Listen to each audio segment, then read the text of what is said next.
Okay, so today I'm going to teach you guys how to do a sci-fi-ish kind of affected text. And this is kind of what it's going to look like. Oops. Okay. So basically, we have all these weird swirly things here. And basically it's kind of like a glowing, poppy kind of text. So let's get started. Okay, let me quit out of that. Okay, so first of all, start by creating a new image. And I'm just going to go with these dimensions, but it doesn't matter. Oops. Okay. This is what it's supposed to look like. And I'm just going to add some new text. Okay. And I'm just going to write the word text because it's pretty simple.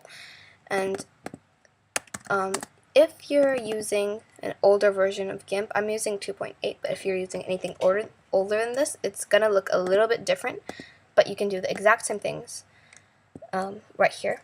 So, okay, I think I'm just going to make all these capitals because it looks cooler that way.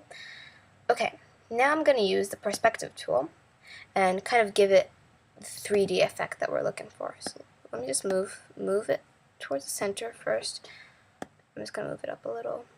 And then drag down this corner. And you'll actually get a pretty nice effect just by that. I'm just going to go transform. Okay, so it looks like we're looking at it from the sides, kind of. If you want a more impactful effect, then you should drag it down a lot lower than I did. But I'm just going to go for this kind of vague side look-ish effect. So duplicate layer and go to filters, blur, motion blur.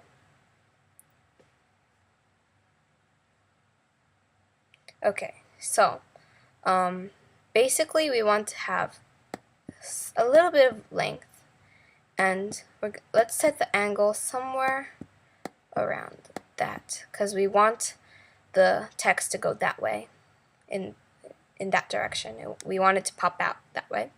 So that I'm just going to use the angle 133, and you can mess around with it. If you want something more a little different, you can kind of change it around, but I'm just going to go with the 133. And for length, it's completely up to you, but I recommend not going too much because it looks really unrealistic, but it depends on what kind of effect you're going for. So I'm just going to go with this. Okay, so now you can see it's like faded out a lot down here.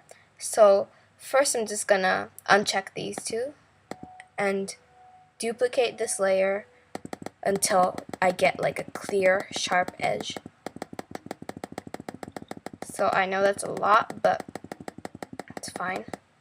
So about after 50 or so, I find that it's pretty clear enough. So I'm just going to go merge visible layers under image and click merge.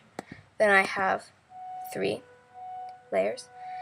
And now I'm going to change the color of this 3D effect layer a little bit because it looks a little bit weird.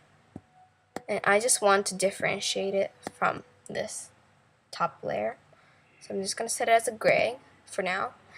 And then I'm going to go to the top text layer and select alpha selection. That means it selects everything in that layer besides the transparent parts. Okay, so now I'm going to go to this gray layer. Oops, wait, before I do that, I'm going to go to select, grow, and grow the selection by 1 pixel. So now you see the selection has grown a little. And then selecting the bottom layer, I'm just going to go to select, edit, cut. So that means I just cut out, and then I'm just gonna go to select none. Okay, so you can see that little border there, but it doesn't really matter. It won't show up later anyway. And now I'm gonna fill in the background with a dark blue. So just select a nice darkish kind of blue for the foreground, and select a even darker blue for the background. So I'm just gonna use this color, and then go to the gradient tool or the blend tool, and make sure it's set at radial for shape, and then just kind of quickly make that radial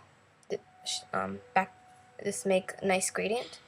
Okay, then go to the 3D layer and select alpha selection. So I just selected it again, and I'm gonna fill it in with a really nice bright blue.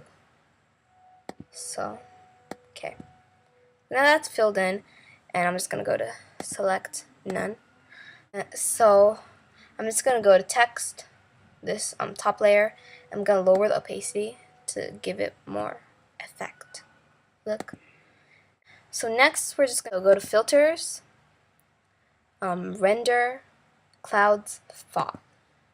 So set the fog color to the same color as this 3D part using this tool here, and then cancel.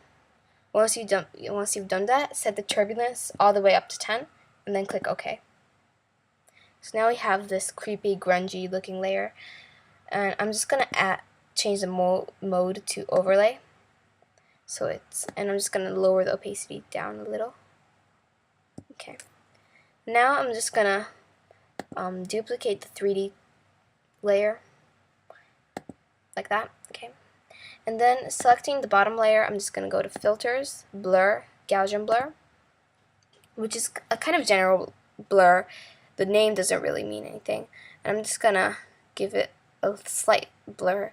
The amount of blur you do depends on the image size. Mine is not that like high quality, so that's how much I'm using. But you can, it's pretty much your choice what levels you use for this. Okay, so now I have a kind of nice blur, and it gives it a pretty nice effect, I think. So, but we're not done yet. I'm just gonna add another layer, a new blank layer, and then I'm gonna go to filters, render, nature, and flame. Okay, so click edit if you don't like the image that you can see here, and then you can get lots and lots of different kinds of flames, as they call it. I'm gonna do two flames. I'm gonna do one of these sparkly ones, and I'm gonna do another one later that's kind of a more different-ish one. And just, you don't have to mess with the defaults if you don't really care. If you do, then please do so. I'm just gonna hit OK.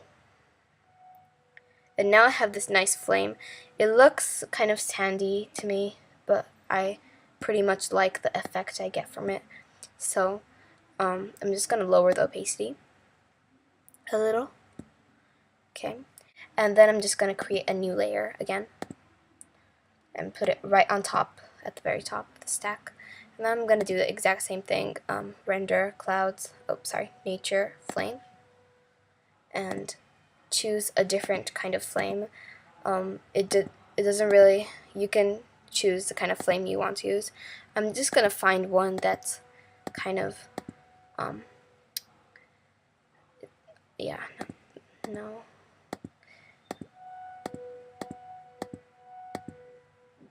Yeah, I'm just gonna choose one of these. I'm gonna use that one. I just wanted one with a few circles and lots of wisps and those kind of things in it. I'm just gonna hit OK. Now, okay, so I like that a lot, but it's kind of blocking the way of my text and making this X especially really blurry. So I'm just gonna scale it down a little bit and add it to the corner of the T. So I'm just gonna move it in a little, and I'm gonna scale it down a little more and hit scale. Okay, so now that looks pretty nice, but it's a little too dark, so I'm just gonna hit on lower the opacity down, and that's pretty much it for our tutorial. But I have an extra part for if you're willing to take a few more minutes. Please check this out. So next, I'm just gonna do layer new from visible. So that makes a new layer using all the visible layers. So it just merged all these ones on top. So I'm just gonna go to colors, hue, saturation, and then you can adjust the kind of color of the whole thing to your liking. And I really find that like red looks pretty cool with this effect, and you can kind of switch it around and change it if you want to. So, you know, even if you start out with a blue, you can like change it into like a pink or something and give it the effect you wanted. So please check that out too. And thank you for watching. This is the end of my tutorial.